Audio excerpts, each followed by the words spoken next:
এজন ধোবাৰ এটা ঘোঁৰা আছিল। ধোবাই ঘোঁৰাটোক দিনটো তাৰ কামত লগায় আৰু ৰাতি হ'লে তাক ঘাঁহ খাবলৈ এৰি দিয়ে। এদিন ৰাতি ঘাঁহ খাই ঘূৰি ফুৰোঁতে সি এটা শিয়ালৰ মুখামুখি হয়।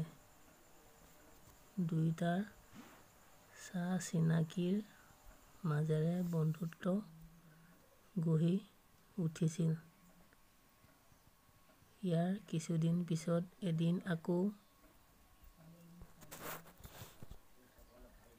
এডৰা ঘাঁহনিৰ মাজত লগালগি হ'ল।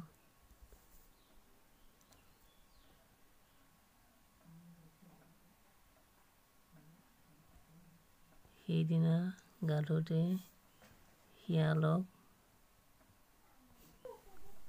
সেইদিনা ঘোঁৰাটোৱে শিয়ালক সুধিলে, সখি তুমি কেতিয়াবা মোৰ গীত শুনিছানে? হয়তো তুমি গমেই নোপোৱা যে মই সংগীতৰ বিষাৰ্ড আৰু মই ধুনীয়া গীত গাব জানো। ঘোঁৰাৰ কথা শুনি শিয়ালে ক'লে, সখি হ'ব দিয়া। তুমি গীত গাব নালাগে।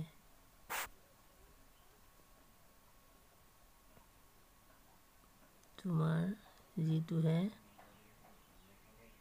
মাতলহ তাতে আমি হলো চোৰ। তুমি আহিছা নিশাৰ এন্ধাৰত ঘাঁহ খাবলৈ আৰু মই আহিছো লুকাই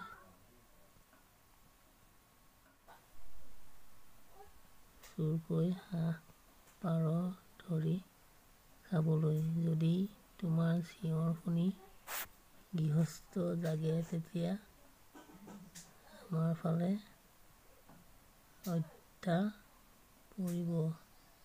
কিন্তু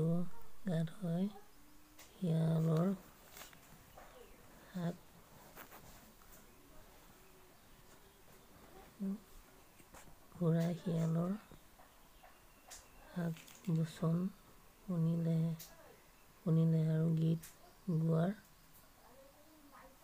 নামত ডিঙি ফালি যোৱা আৱাজ কৰি ভেবাব ধৰিলে।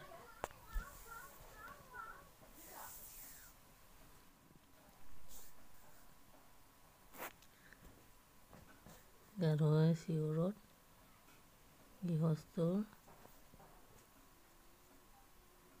অসহ্য হ'ল। সিহঁতৰ ভীষণ খং উঠিল আৰু ঘোঁৰাটোক মৰিয়াই আধামৰা কৰি ডিঙিত এটা টায়াৰ লগাই বান্ধি দিলে।